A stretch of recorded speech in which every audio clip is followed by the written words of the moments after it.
want to thank honorable members for their support of this budget. I think, Mr. Speaker, we have delivered a budget that has met all the requirements. Requirements for health, requirements for national security, requirements for the people of St. Lucia. And Mr. Speaker, you will note that it's normal practice that we debate the budget, the estimates, the day after we deliver the estimates of expenditure. That has been a custom, Mr. Speaker, for a long time. We deliver the estimates of expenditure, and we debate the budget the day after. This time, Mr. Speaker, we gave the opposition one clear day, never before in the history of this parliament, that we gave the opposition a clear day to allow the opposition to prepare and respond to the estimates of expenditure. A whole day. Mr. Speaker, we allowed the opposition, and Mr. Speaker, what happens in here? That is the result of democracy. The people of St. Lucia decided that they would have had 15 of us and 2 opposition members. The opposition's role is to come and represent the people that elected them into government. That is their role, Mr. Speaker. But the opposition chooses, because the leader of the opposition believes that he has a divine right in this country. So he'll speak when he wants, how he wants, in spite of the fact that the people have voted him out of government. So he comes here after we've given him an entire day, never before in the history of this parliament. And if I'm wrong, I'll stand corrected. That we have had an entire day for the estimates. We've given him an entire day.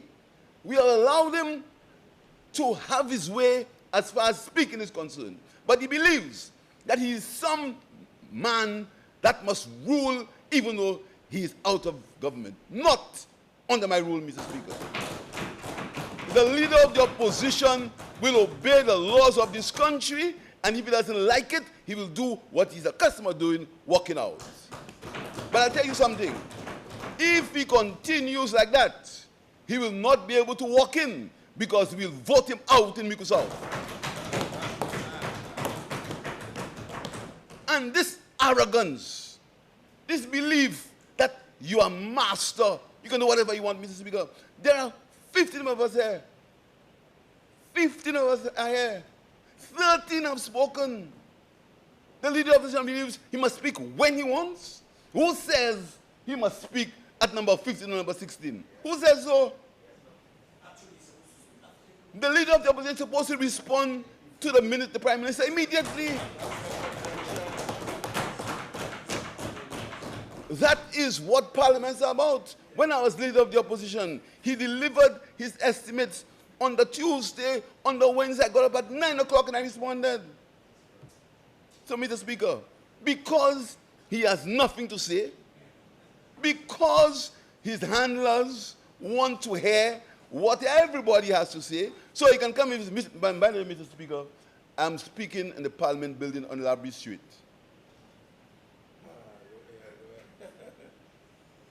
Because there was some misunderstanding as to where this building was.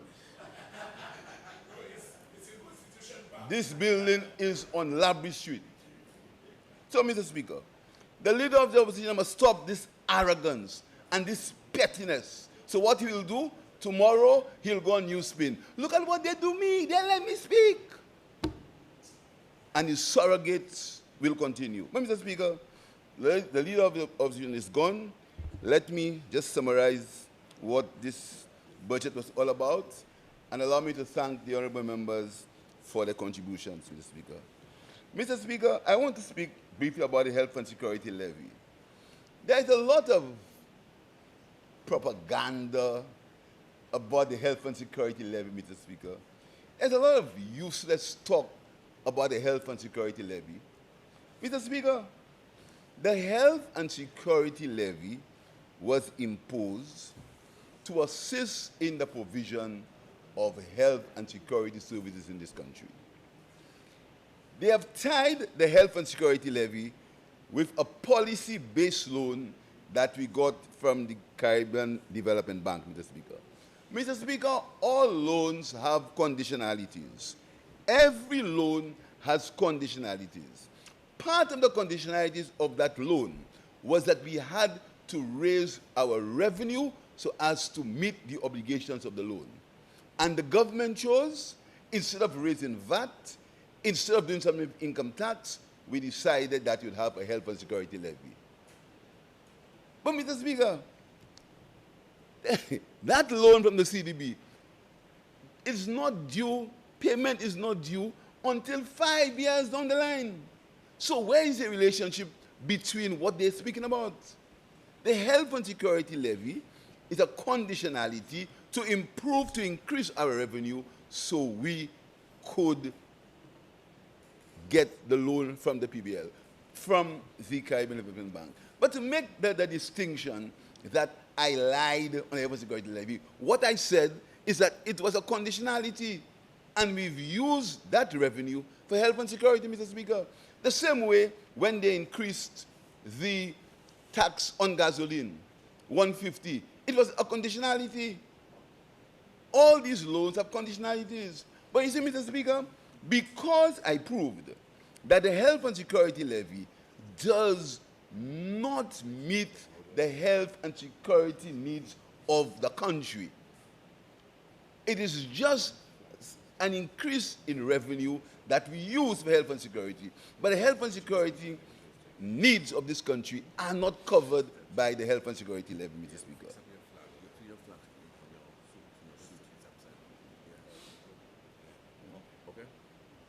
So, Mr. Speaker, so much for the health and security levy. Secondly, Mr. Speaker, we speak about surpluses. And I've heard, Mr. Speaker, you know, I'm hearing all kinds of things about the surplus is because of the health and security levy. Mr. Speaker, all kinds of abortions on the subject of economics. All kinds of abortions, Mr. Speaker. Mr. Speaker, a primary surplus is very simple. A primary surplus means that you have revenue to deal with your debt. That's all it is, Mr. Speaker. It's not an overall surplus. Few governments in the world have overall surpluses. Few governments in the world have overall surpluses. But what is a measure of fiscal sustainability is the primary surplus. So, Mr. Speaker, I'm very pleased. And if you look at the record, you will find that we... Just give me 1 second, Mr. Speaker. Let me ensure that the flag is properly put.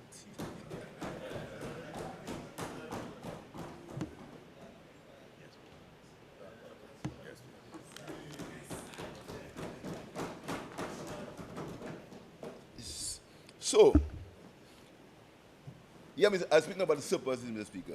So, Mr. Speaker, the primary surplus is a measure of the fiscal position in the country where you can pay on your loans. That's all it is.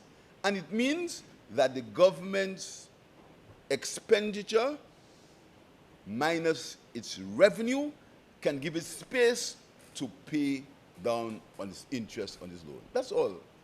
Very simple, Mr. Speaker. Mr. Speaker, I understand that the leader of the opposition said to the press, and that is why he can't say them things inside of here, you know, that the progress of this country is good is because we have raised tax revenue. Now listen to the logic. Listen to the logic. Let us agree that the revenue has increased because of taxation, he says. He calls it taxation.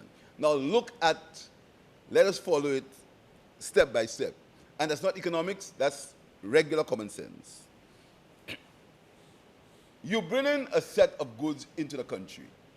and you say the tax is too high. The tax is too high, but you brought in the goods. Now if the tax is too high, and these goods are so expensive, people will not buy them. Because people will have no money to buy them. So you will not be able to bring in more goods. So how you have more revenue? Simple logic. It's very simple. If the country's progress is determined by increases in taxes, what you'll find is that people will not be able to buy the goods that you bring to the country. So how you increase the revenue? How would the revenue increase? They're buying the goods. But I agree, part of the revenue increase is due to inflation. And I said so. I said part of it was because of inflation. But the majority of the revenue increase is caused because of the increase in economic activity in the country. And it's clear. I mean, because economics is not a subject in isolation. All the indicators are there. The lowest unemployment, they say is wrong. The lowest unemployment, they say is wrong. The highest level of bank deposits, they say is wrong too. The Chamber of Commerce says that business confidence is high, they say is wrong. You cannot find building materials, they say that's wrong. There's a construction boom, they say it's wrong. You can't find workers in construction, skilled workers, they say it's wrong. Everything is wrong. The United Workers' Party want people to live in a false reality. No matter how they see it. You talk about taxes, we remove VAT on building materials. We remove VAT on building materials, 12.5% VAT of building materials, and you speak about taxes. We have increased the minimum wage. In fact, we have put together a minimum wage. We have increased the salaries of civil servants. We've paid a back pay. We've even paid the back pay that you could not pay. So, Mr. Speaker, how can this government say that this government can say that St. Lucia is experiencing economic growth, and the fact that that economic growth has been verified by the IMF in its documents. And you can see it. You can feel it. Businessmen tell you that there was no January this year. There was no January, people say. You can feel it, Mr. Speaker. Mr. Speaker, in the month of February, this government put into the economy $75 million. We paid, you speak about the country not improving. We paid bonuses. For the first time, we gave pensioners 2 bonuses, Mr. Speaker. And, Mr. Speaker, wait for the policy, and you will see. So what the United Workers' Party wants to do, they want us to live in a false reality. They believe that you can lie, you can misinform, you can say the same thing over and over again, and the people will believe you. That's what they say, Mr. Speaker. You heard the Minister of Infrastructure, the number of roads that have been built in this country. The number of roads, of course, we need to do more roads, and the member of UWATSAV can feel consoled. We're going to build some more roads for him. In fact, next week, we're going to start the road. You gave me this, right? Next week, we'll start the road in Bruceville. Next week. So he will start, I can tell him, Mr. Speaker.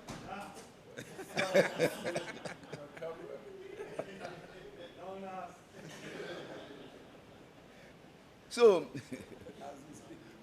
Mr. Speaker, the leader of the opposition, Mr. Speaker, made a significant point, Mr. Speaker. He made the point about my partiality towards the police. I make no bones about it, Mr. Speaker. They criticized me when I said my father was a policeman. I went to school on policeman's salary. That's what I went to school on. That's why I went to all my schooling on policeman's salary. And at that time, policeman's salary wasn't big, but my father understood savings. He understood prudence. He understood how to deal with his family and his family alone. He stayed on land.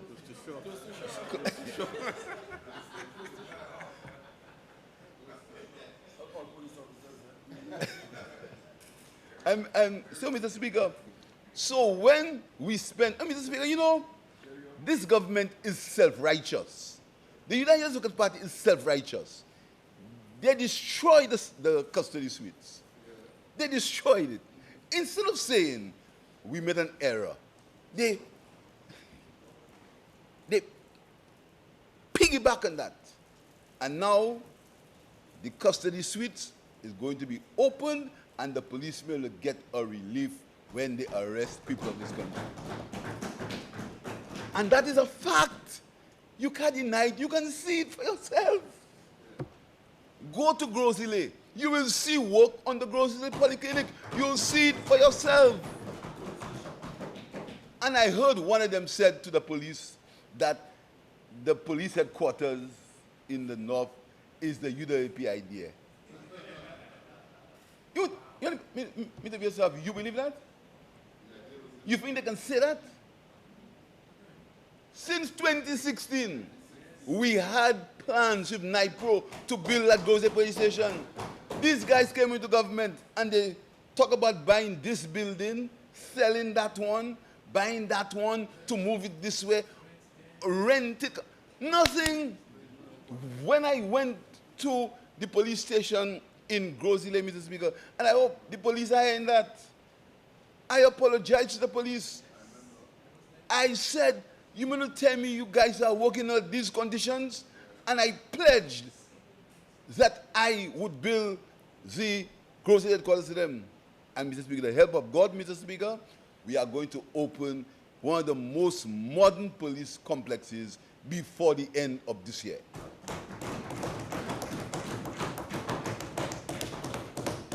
And Mr. Speaker, I want to say something about the House of Justice. Mr. Speaker, I will say more during the policy debates.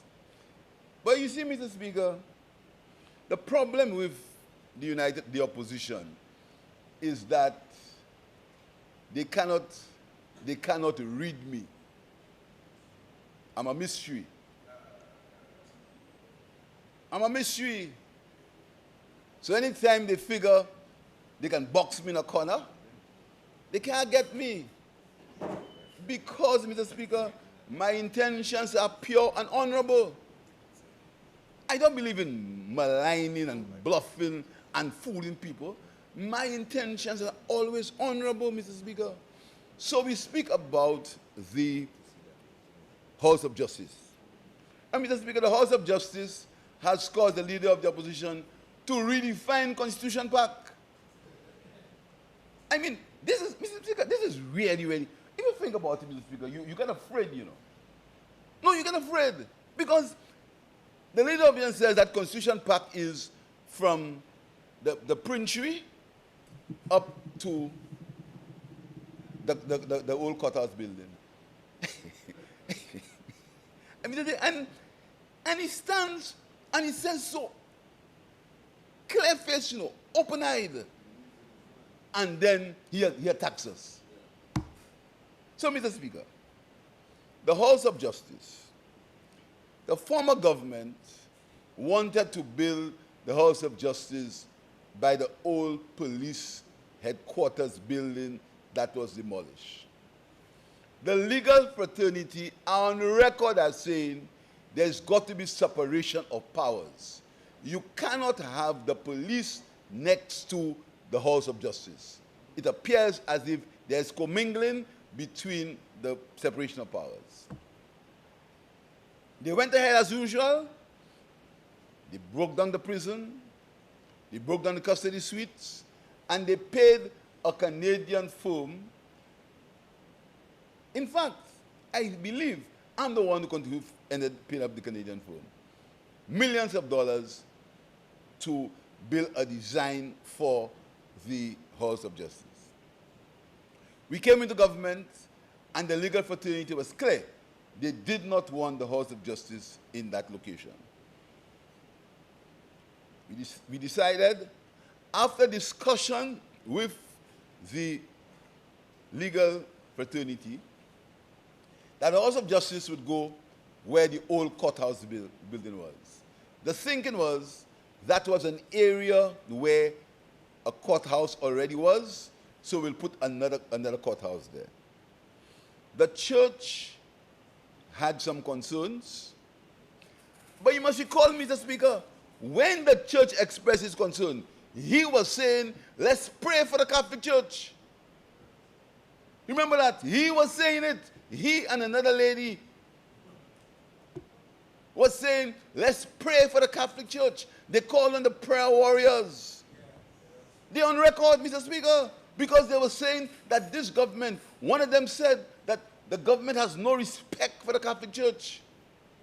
So what they wanted us to do? They wanted us to go into conflict with the Catholic Church. They were planning the conflict. The same way they were planning that this government will break up. The same way they're planning that. So they were planning a conflict, Mr. Speaker. But Mr. Speaker, I'm a child of God. And no weapon formed against me shall prosper. They try all kind of things. So, Mr. Speaker, we decided after discussion, and Mr. Speaker, all these things happen after discussion. They try to belittle me and say, I do not know. I rather say I do not know than lie. You want me to lie instead? I rather say I don't know than lie. So, Mr. Speaker, we had discussions, and the church had two objections. Objection number one, they said the building would dwarf the cathedral. Objection number two, they said that because the church, of the fragile nature of the church, because the church had got some issues after the hurricane and the earthquake, the church, they were afraid that the piling would disturb the structure. We assured them that the piling was a new construction technique. It would not affect the structure. We also assured them that we would push the building back. So we decided that we'd push the building back and bring it into part of Constitution Park and lower the front so we would not dwarf the church. They countered and said they think the church, not they think, the church is an ancient building and they want to mass it with any other building, Mr. Speaker. So we had a discussion and we said that the Catholic Church is an institution like we respect all religious institutions that we will respect. So we decided that we would abort construction in front of the church and move to the other side. And Mr. Speaker, God is good. God allowed us to get the piece of land behind the old education building. And Mr. Speaker, I heard I heard the leader of the opposition say 1.14 carats, 1.4 hectares is 30,000 square feet. Let me go in Google. Let me Google for you, Mr. Speaker. And you'll see who lies and who speaks the truth. Mr. Speaker, just give me a chance. Let me do it for you. Let me Google for you what is 0.14 hectares.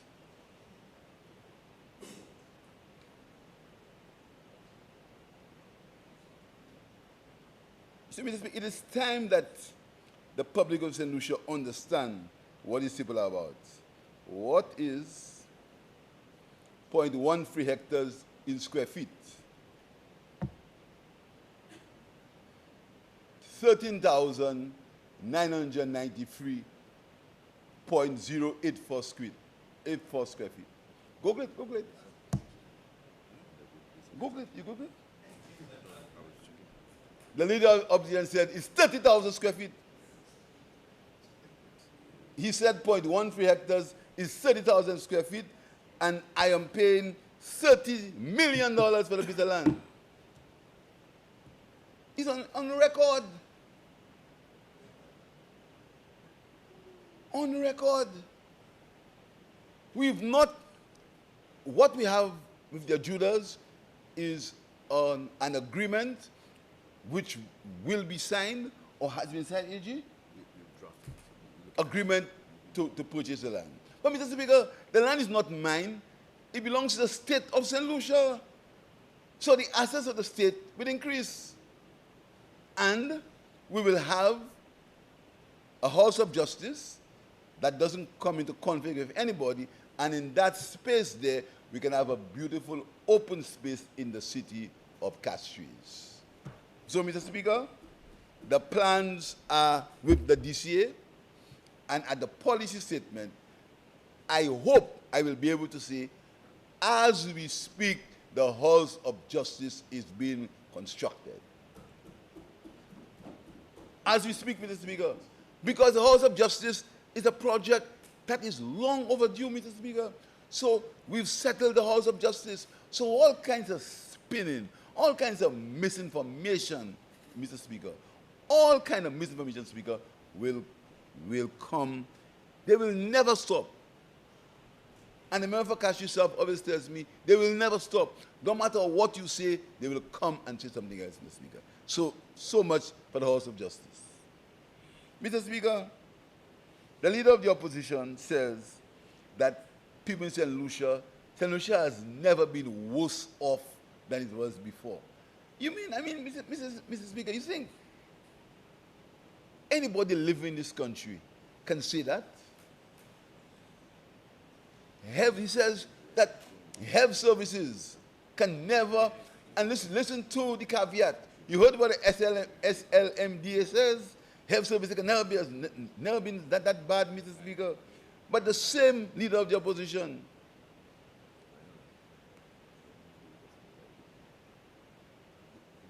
and you know, when the member for from Viewfort North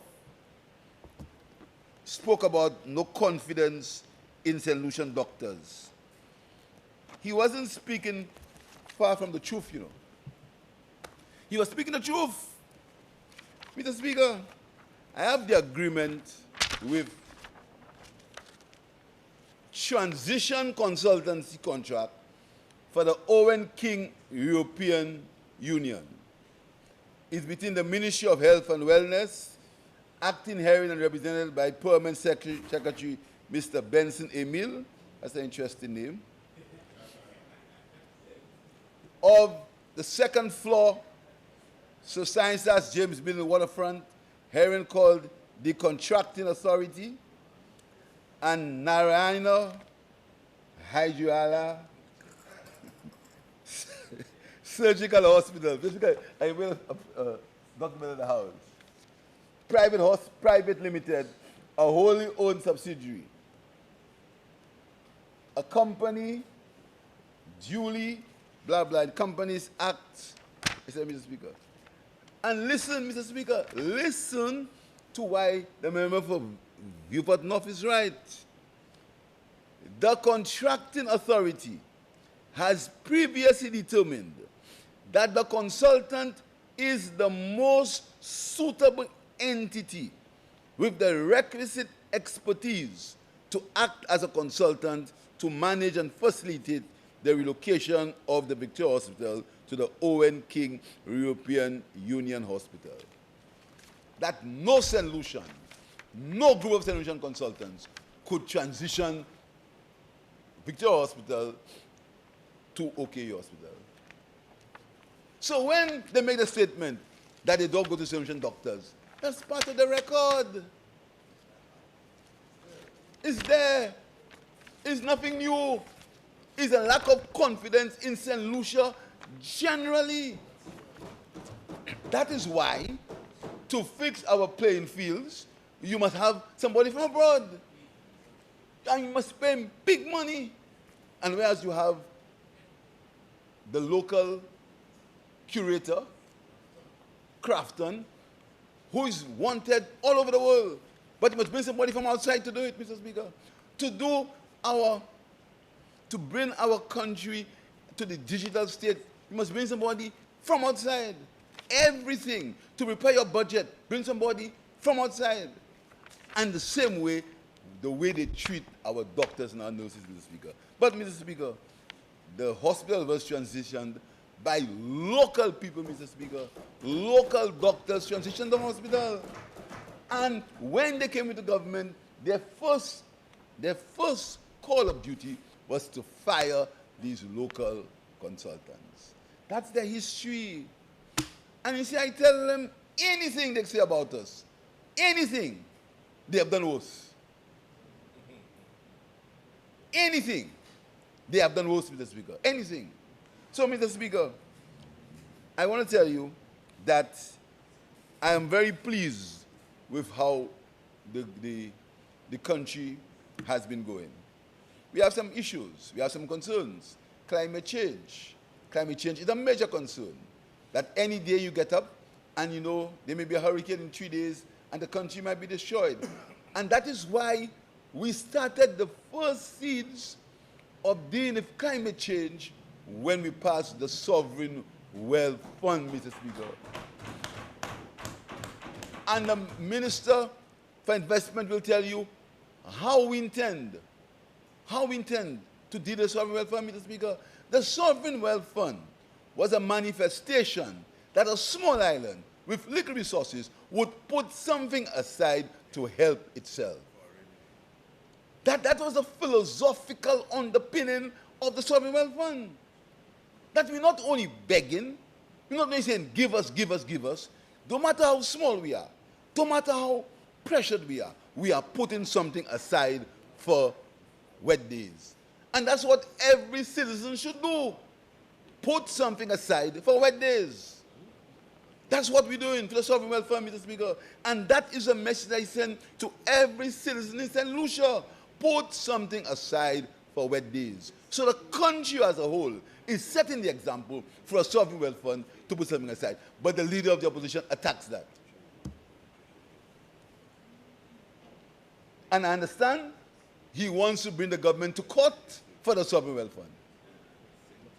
So you want to bring the government to court for saving. And that is where we are, Mr. Speaker. That's where we are. Crime. The member for South was right. Believe they can ride on crime. Believe they can ride on crime to win elections, Mr. Speaker.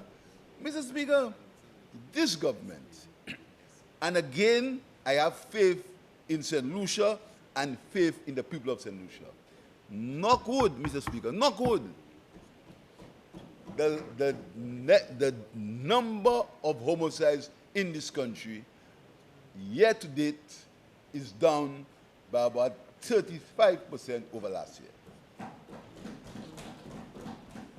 Not a metric that I'm proud of, not a metric I'll boast about, but a metric that's a fact. That up when you compare last year, this year, and we hope it continues, Mr. Speaker. We hope it continues. We hope it continues. And we'll give whatever resources we can give to the police force to ensure that this metric, that the number of homicides in this country decrease, Mr. Speaker. So, Mr. Speaker, when the opposition tries to make me, because I make a point that policing, my job is to make policy and operations are for the police force. I insist, Mr. Speaker, that the police must deal with operations. My job is to give them the resources and determine the policy and let them do the operations, Mr. Speaker. Let them account, not to me, account to the public. You know, they pretend as if crime only affects me or affects the members in here. Crime affects the public. So the police are accountable to the public. So when they get the resources that they need, they have to account to the public. But I can tell you, I pledge to give them the resources that they need to deal with the crime situation in this country. That is my position, and that's the position of the government, Mr. Speaker. So, Mr. Speaker, we have had a good year. The fiscal situation looks well. But as I always tell the staff of the Ministry of Finance and the staff of the international financial corporations when I see them, I do not run a country on computers. A lot of them will come to you and tell you how they're so qualified, they have international experience, they are big technocrats, Mr. Speaker. No country runs from the back of a desk, you know. No country runs from an office. A country runs by men and women understanding the needs of the people and trying their best to fulfill the needs of the people. That's how you want a country. We don't want a country because you're working here or you're working there or you wrote a paper for some boys to go and read. You don't run a country so, Mr. Speaker. You run a country, and we are running this country. Because you know we're running the country? Because the young man or the young woman can go to the Youth Economy Agency and get a grant to start their business. That's how you run a country. So when they come and tell you they have this experience and they have this qualification, tell them, ask them, how many houses have you built for poor people? Ask them, how many poor people have come to your constituency office and tell you they have no food to give their children, and because of a policy you initiate, they get food. Tell them how many facility fees have you generated by dealing with the economy of the country to pay children's facility fees.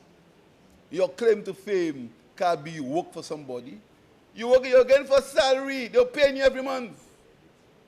So, Mr. Speaker, the time is coming when we'll have to account. We'll have to account. We'll have to see who did what, when, and how. And there's a journalist who always says that writing paper, and I hope he remembers and says it again, I will call his name. Writing paper, you know who? You know who? Writing paper is not running a country, Mr. Speaker. So, Mr. Speaker, it's exciting times ahead. I want to thank honorable members for their support. Our best years are coming, Mr. Speaker. There's a lot more to come. As I said, my people, we come in. There's a lot more, Mr. Speaker. A lot more to come. So, Mr. Speaker, the leader of the opposition was devoid of ideas. The leader of the opposition could not respond to the budget. The leader of the opposition had a whole 2 days, 3 days. All of Wednesday, all of Thursday, and 5 o'clock till Friday. And you can't come up and make a plausible response to the budget because you have nothing to say. Because he knows, the same way I know, that when he had stood up there to speak, what he would say would be half of it misinformation, half of it lies, 2 halves a whole, right? So, Mr. Speaker, I want to thank members. I want to tell you, look forward to the estimates, to the policy debate, Mr. Speaker. The member for Beaufort South is looking forward to it also.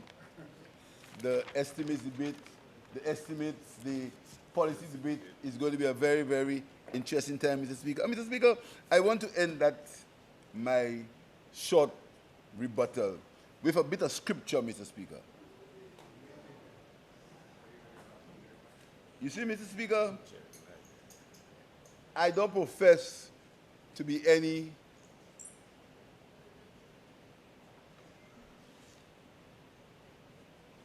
perfect man. But, Mr. Speaker, what keeps me going, Mr. Speaker, is 2 things. 3 things, Mr. Speaker. Faith in God, and it's difficult for many people to understand that because I don't carry it on my sleeve. I don't carry it on my sleeve. I don't walk around the place playing I'm the best person in the world. I don't, because I'm not. But I have a deep belief, Mr. Speaker, in a deep belief in a superior being. And the only reason why I'm here today, against all odds, Mr. Speaker, is because of my belief in God and the support of the men and women of the St. Lucia Labour Party. And I thank God for that, Mr. Speaker, and I thank my family. I thank the people who believed in me, Mr. Speaker. And, Mr. Speaker, before I end, I'm talking about the people of Cashews East. Every year is the same refrain in Cashews East, every year. Every year. Every year. What Pierre do for Marchand? What Pierre do for Marchand? Every year is the same refrain. But Mr. Speaker, you see all these men and women here? They know that my priority is always the people of St. Lucia, including the people of Marshall. So, Mr. Speaker, the same old enemies are back again.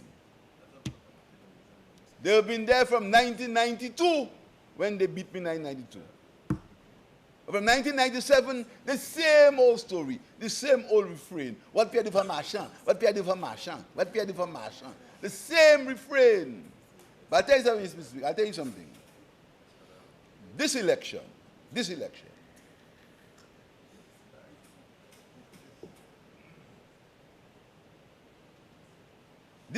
Mr. Speaker,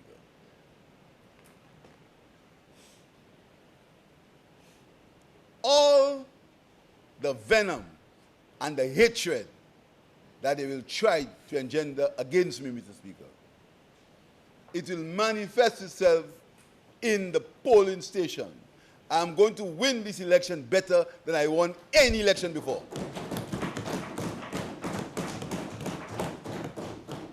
That is going to be my biggest victory in any election.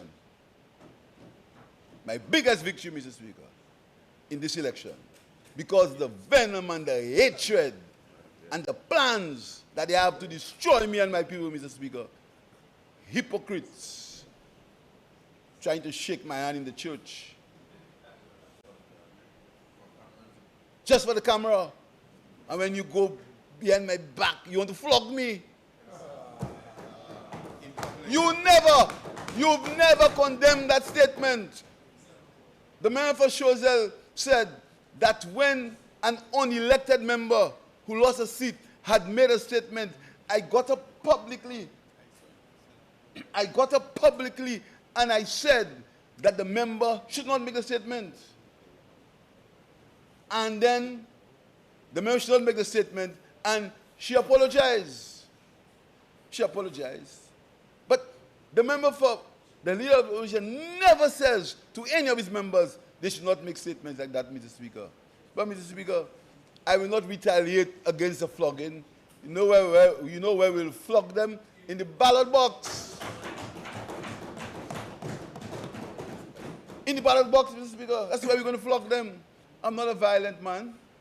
They plan all kind of things, Mr. Speaker. All kind of things. They think I don't know. All kind of things. Go at people's home, and as soon as they leave, the people play the tape for me.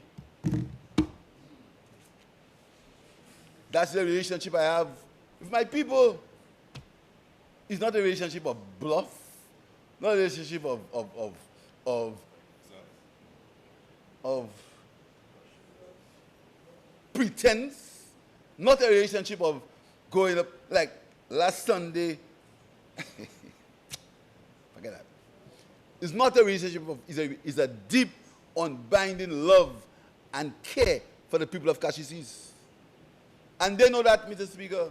So I'm not going to come and say what I've done for the people of Kashisis, Mr. Speaker. They're all over, doctors, lawyers, architects, all kind of people from Kashisis, Mr. Speaker. And if you talk to them, they'll tell you how they started.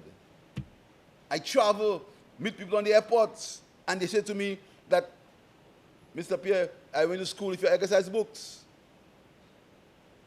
They say it all the time. That is the relationship I have with my people. And they can't break that. It's a kind of enduring love, Mr. Speaker. That's what I have with my people.